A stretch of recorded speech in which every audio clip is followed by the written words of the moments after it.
여러분들이 돈을 벌기 위해서 네. 주식 투자를 했건 펀드를 했건 부동산을 했건 간에 돈을 벌기 위해서는 간단하게 3단계만 진행합니다. 3단계.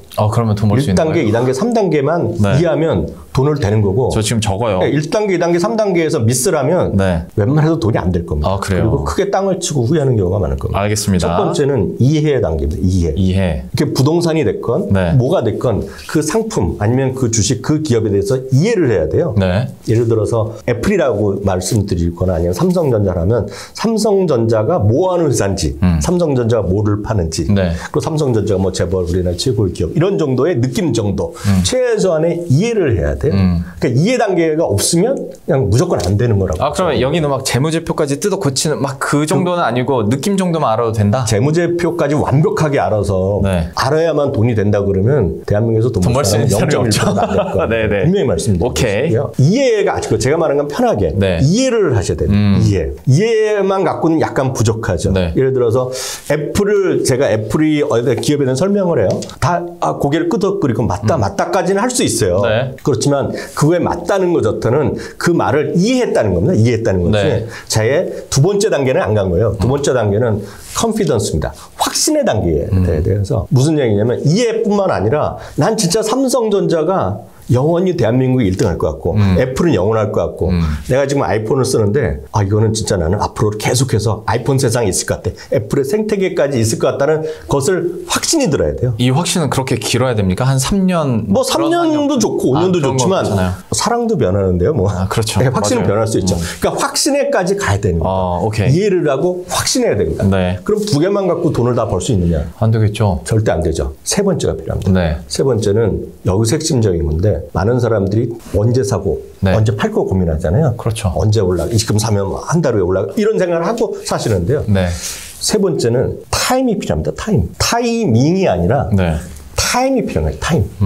타이밍이라는 거는 여러분들이 싸게 사고 비싸게 팔고 이런 걸 생각하시는 건데 그렇게 네. 생각해서는 돈이 안 됩니다. 항상 스트레스 받기 때문에 이해와 단계와 확신의 단계를 넘어서 이제는 자기가 시간이 있어야 돼요. 그럼 시간 가치를 갖고 지나면 결국 기다릴 수가 있죠. 주식은 변동성이 있기 때문에 그 변동성을 겪어야 되거든요. 아무리 좋은 주식도 업다운이 있단 말이죠. 그렇죠. 삼성전자가 아무리 좋다고 하더라도 지금은 6만 전자 막 얘기하는 거 아닙니까? 그럴 때마다 흔들리는 사람이 있겠고 장기적으로 믿음을 갖고 하는 사람이 있겠죠. 그래서 그 이해를 하고 확신을 갖고 그다음에 시간이 있는 경우 있으면 돈을 번다라고 볼 수 있겠죠. 그 타임 부분만 네. 우리가 확고히 한다면 네. 사실 앞에서 얘기했었던 뭐 미국 장단기 네. 금리차 역전되고 이거는 그냥 지나가는 뉴스로 생각할 수 있는 아까 격가지라고 표현하셨는데 저도 딱 격가지라고 얘기하고 있거든요. 맞아요. 결국 이익이 얼마만큼 늘어나야 줄어드냐가 핵심이라고 보셔야 돼요. 아까 이제 모두에 이제 들어가서 어떻게 여러분들이 ETF나 종목을 접근하냐는 것 좀 말씀드리면 네. 여러분들이 아까 말씀드렸던 세 가지 단계를 기업으로 내가 정할 수 있다. 기업에 대해서 완벽하게 이해를 하고 있고 네. 확신을 갖고 있고 시간을 갖출 수 있다 그러면 애플을 사시면 돼요. 네. 애플을 좋아하시면 다만 애플을 쓰지도 않는 분들이 애플을 좋아서 샀다? 전 대부분 안 된다고 보고 있어요. 테슬라가 대표적인 얘기죠. 네. 테슬라를 좋다고 사시지만 한편에서 전기차 이거 지금 가격도 불편하고 이렇게 하시면 디젤 차 타고 있는데 그런 분들은 잘 안 된다고 있어요. 그래서 이해 확신 그리고 시간까지 있는 분이면 딱 개별 기업을 사시면 된다고 보고 있고요. 네. 다만 이제 말씀하셨던 대로 재무제표 얘기 나오고 아니면 내가 좋다는 것까지 하는데 잘 이렇게 있기 때문에 기업에 대한 확신이 안 들 수 있어요. 네. 그리고 자신이 없어요. 테슬라가 많이들 좋다고 하지만 대부분의 제가 한마디만 더 하면 약간 머뭇거립니다. 테슬라가 지금 확고한 점유율 1위이고 네. 거의 대부분 테슬라가 다 꽉 잡고 있지 않습니까? 네. 작년 우리나라에서도 제일 많이 팔린 차 두 번째가 테슬라인데 브랜드를 보면 이게 앞으로도 1등을 할까? 예를 들어 벤츠나 BMW가 폭스바겐이 맘먹고 하면 테슬라의 점유율이 확 줄어들지 않겠냐? 네. 이런 걱정들을 많이 하시잖아요. 그럼요. 그 자신이 없는 거예요. 다만 많은 분들이 이럴 수는 있겠죠. 그래도 전기차가 대세인 것 같아. 그 다음에는 산업이면 산업, 아니면 트렌드, 아니면 그 방향성을 대해서 투자할 수 있겠죠. 네. 내가 테슬라인지는 모르겠지만 전기차나 자율주행차는 대세일 것 같아. 그런 걸 찾아보시거나 여러분들 PB분들 상의해 보시면 ETF가 분명히 있을 겁니다. 미국 ETF는 워낙 이제 업종별로 네네. 테마별로 워낙 많이 잘 돼 있잖아요. 근데 특히 국내에서도 요즘 그런 것들을 많이 네. 국내 상장된 ETF를 하는 곳들이 있거든요. 네. 그러니까 분명히 찾아보면 다 있어요. 그렇게 그 섹터나 아니면 그런 트렌드에 맞는 세마틱한 거를 가시면 되겠고요. 네. 아니면 나 그것도 자신이 없어. 다만 미국이란 나라는 괜찮을 것 같아. 네. 지금 반대로 한국이란 나라를 괜찮을 것 같으면 국가를 사는 거죠. 또 아닐 수 있고 그것도 모르겠어요. 난 미국, 한국도 모르겠고 난 전 세계 주식을 한꺼번에 살래. 그런 거 뭐 가능하죠. 그러면 ETF로 충분히 여러분들이 하실 수가 있다는 거죠. 뭐 그러니까 정말 국가나 국가의 지수를 추종하는 ETF들도 있고 전세를 하는 것도 있고. 네, 전세계를 하는 것도 있고 네. 산업을 쫓아가는 ETF도 있고 그렇죠. 그렇죠. 특정 산업뿐만이 아니라 어떤 개념 그러니까 예를 들어서 ESG 관련해서 추종하는 기업들도 있고 네. 그런 관련한 ETF를 우리 자산운용에서도 가지고 있고 너네도 있습니까? 네. 그러니까 네. 아무튼 그렇게 있으니까 네. 우리가 앞으로 어떤 기업이 계속 1등할지 몰라도 산업을 쫓아갈 수 있는 정도의 이해를 갖고 거기에 대한 확신이 있다면 그리고 시간만 투자한다면 ETF도 충분히 가능성이 있겠다. 그러면 꼬치꼬치 하나만 더 여쭤보자면 ETF 중에서 이거 절대 추천 아닙니다. 그리고 이거 사실하는 거 절대 아니에요. 그냥 위원님께서 요즘에 관심 갖고 있는 ETF 정도는 소개해 줄 수 있잖아요. 네네. 이건 추천 아닌데 네. 혹시 뭐 몇 개 언급해 주실 게 있을까요? 가장 기본은 투자 리스크를 좀 이해하셔야 되겠죠. ETF건 종목이건 마찬가지인데 그럼 단연코 미국 지수로에 투자하셔야죠. 미국 지수에. 예, 그건 미국 지수는 말씀드렸다시피 가장 벤치마크는 S&P 500입니다. 그래서 S&P 500을 추종하는 ETF도 꽤 있고요. 네. 그건 국내 상장된 ETF도 있을 겁니다. 국내 맞아요. 상장된 펀드도 있고 다 네. 있기 때문에 그러니까 지수에 하는 것이 가장 매력적이다 말씀드립니다. 그럼 여기서 벌써 손을 들고 반론을 제기하시는 분이 계세요. 그걸 한국 주식만 하셨던 분은 딱 여기서 걸립니다. 왜냐하면 한국은 지수가 그렇게 재미가 없었어요. 물론 팬데믹 이후에 우리는 3,000포인트 넘어서 급하게 올랐지만 보통 우리나라 많이 듣는 것이 박스피 얘기입니다. 맞아요. 그래서 네. 지수 투자로 뭐가 돈을 벌겠느냐는 하는 얘기를 하는데 그럴 수는 있어요. 상당 부분 동의를 하고 있는데 미국은 그렇지 않아요. 그러면 도대체 미국 S&P 500과 코스피와 가장 큰 차이가 뭐냐? 한국은 역설적으로 보면 고인물입니다. 고인물. 물론 한국은 이제 G8에 들어가면서 선진국이 됐지만 이머징 마켓 때는 고도 성장을 했지만 어느 순간부터 우리나라가 성장을 좀 한계가 있어요. 가장 큰 거를 뭐로 얘기할 수 있냐면 아마 여기 방송을 보시는 분들도요. 나이대가 꽤 위아래로 있겠지만 맞습니다. 네. 지금 여태까지 태어나신 이후에 물론 60대 이렇게 50대 훌쩍 뒤 말고요. 30, 40대 정도 분들까지는 네. 그분들이 태어났었을 때부터 지금까지 삼성전자가 1등입니다. 맞아요. 시가총 1등이고요. 네. 아마 방송 보신 분의 90% 이상 거의 99%는 10년 후에도 삼성전자가 1등이라고 생각하실 거예요. 네. 물론 저는 전제 주관에 있다고 보겠습니다. 삼성전자가 분사할 수도 있잖아요. 언젠가. 네. 그 자기네 마음이니까. 네. 분사하지 않으면 저도 한 표를 던집니다. 삼성전자가 최소한 20년은 모르겠지만 10년 동안 1등할 가능성이 커요.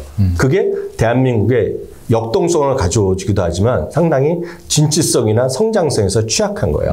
근데 S&P 500은 미국은 약간 다릅니다. 인덱스 펀드의 창시자라고 하고 그리고 뱅가드를 창업한 존 복이라는 유명한 분이 있어요. 그분이 얘기했던 거가 미국에 왜 S&P 500 위주로 투자하냐고 했을 때 했던 얘기가 미국의 자본주의의 역사는 성장과 진취성이 있다고 말씀드렸어요. 거기에 바로 답이 있다는 거죠. 30년 전, 20년 전에는요. 엑소모빌도 1등 했었고요.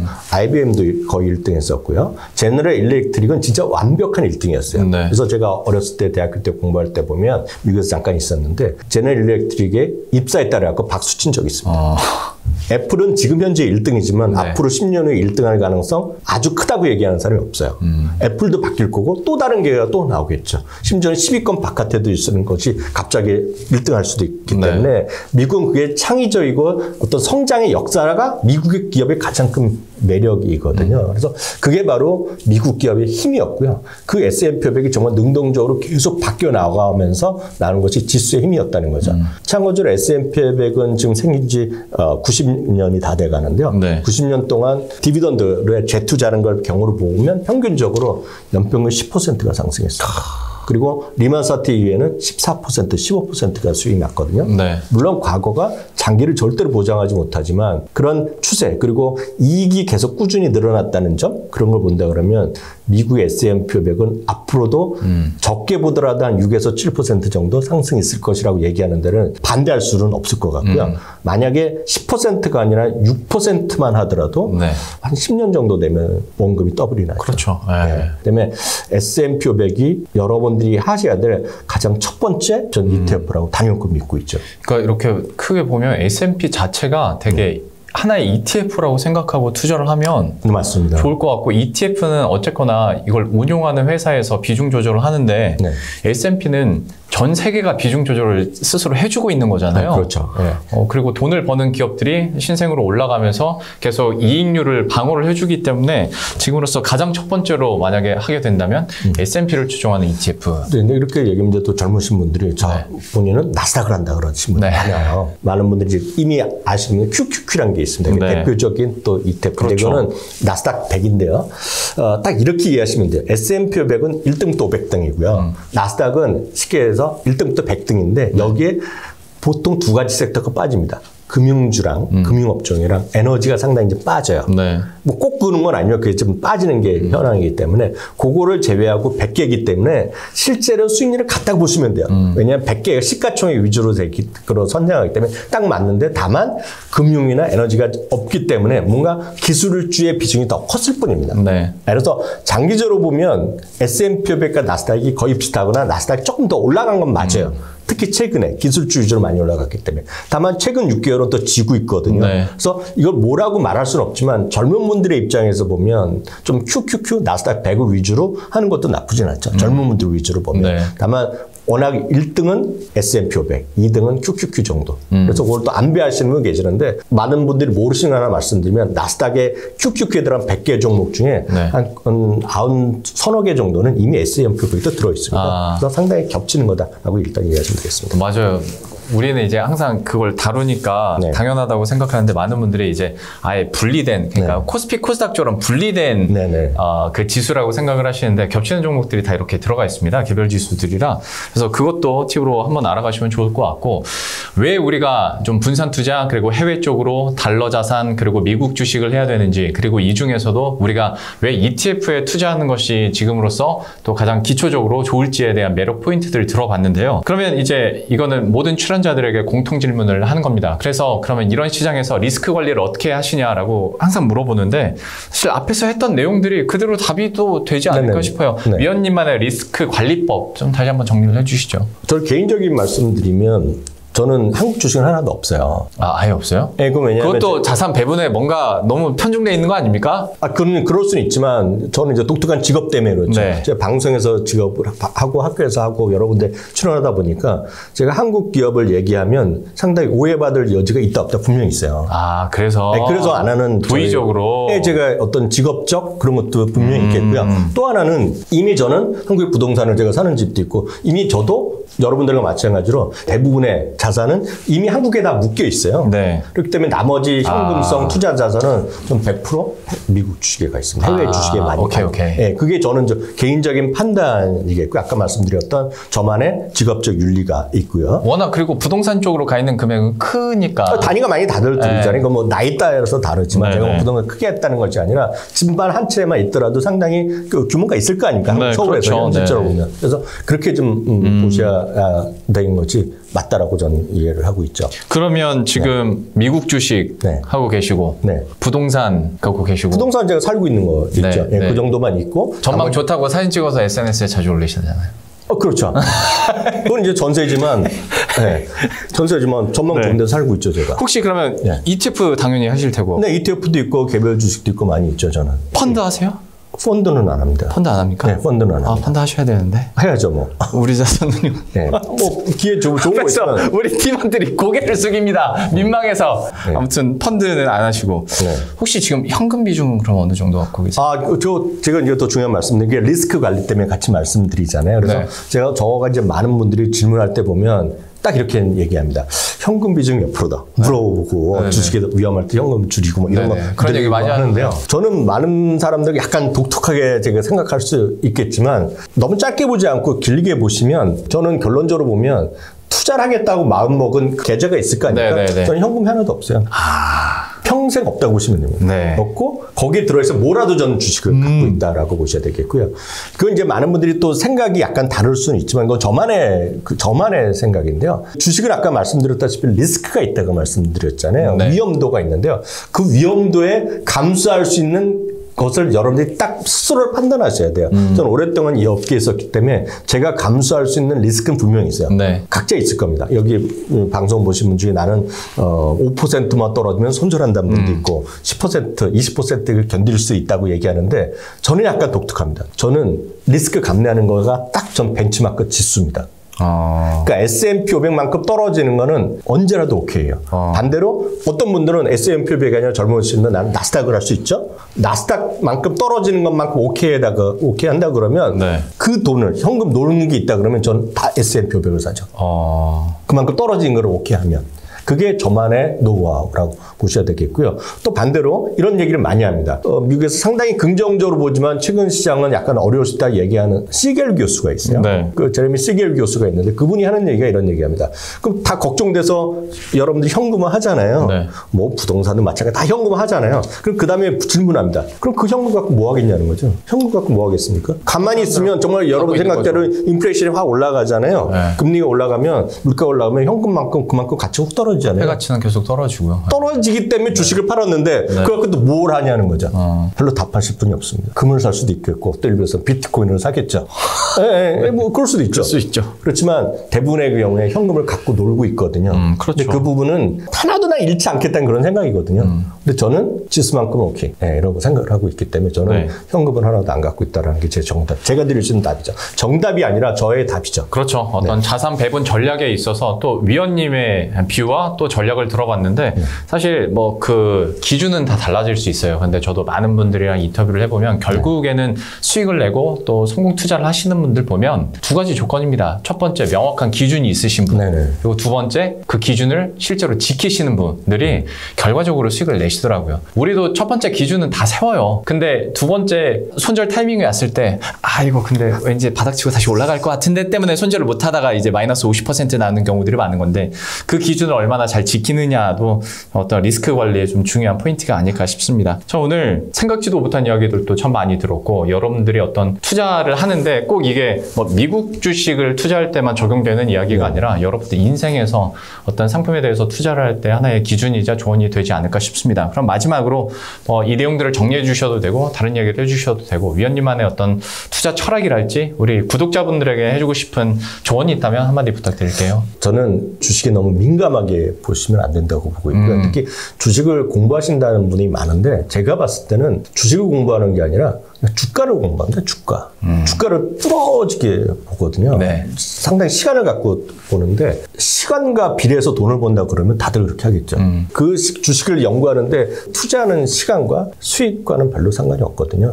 그보다는 좀 긴 흐름에서 세상의 변화를 좀 직시하고 그런 것들을 좀 보는데 본인만의 시간에 투자를 하는 게 좀 맞다고 보고 있고요. 좀 마지막으로 조언 드리면 생각이 명확하면 그 다음에는 여러분들의 거래하시는 은행이나 증권사의 PB분들 이렇게 찾아보시면 의외로요. 그게 딱 맞는 ETF건 펀드건 있습니다.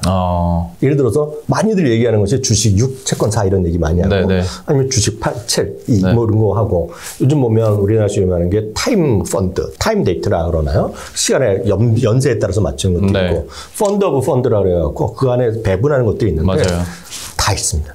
그래서 본인의 생각만 명쾌하다면 그 다음에는 답은 널려있다. 이렇게 보는 거죠. 내가 뭐 채권 쪽에 조금 더 비중을 늘려서 펀드를 운영하고 싶다라고 생각하시면 우리 자산운용에 있는 채권에 있을 겁니다. 펀드 하면 되고 빅테크에 대해서 내가 좀 더 투자를 하고 싶다 그러면 또 빅테크 관련한 ETF도 있겠지만 또 우리 자산운용에서 나오고 있는 펀드도 있고 그러니까 맞습니다. 제가 이러고 열심히 홍보를 하고 그게 맞는 얘기죠. 맞는 얘기죠. 감사합니다. 뭐 어떤 걸 하더라도 개인이 사고 파는 것보다는 펀드건 ETF가 저는 훨씬 합리적이고 네. 지나고 나면 거기가 성과가 있을 거다 이렇게 믿습니다 저는. 어쨌거나 전문가들이 운영해 주는 거잖아요, 우리 그렇죠. 대신. 네. 예, 그러니까 여러분들도 어떤 직접 투자도 직접 투자대로, 그리고 ETF나 펀드, 그리고 어떤 지수를 추종하는 상품에 대해서도 여러분들이 생각을 하시면 글쎄 어찌 보면 여러분들의 삶의 질도 조금 더 좋아지지 않을까? 차트만 계속 들어볼 시간에 네. 조금 더 시간을 두고 다른 일도 할 수 있지 않을까라는 좀 생뚱맞은 생각도 해보면서 오늘 미국 주식에 미치다 이항영 전문위원과 함께 미국 주식에 대해서 그리고 투자 철학에 대해서 이렇게 긴 시간 동안 이야기를 나눠봤습니다. 오늘은 이 정도로 한번 마무리를 짓도록 하죠. 미주미 이항영 전문위원과 함께했습니다. 말씀 고맙습니다. 네, 감사합니다.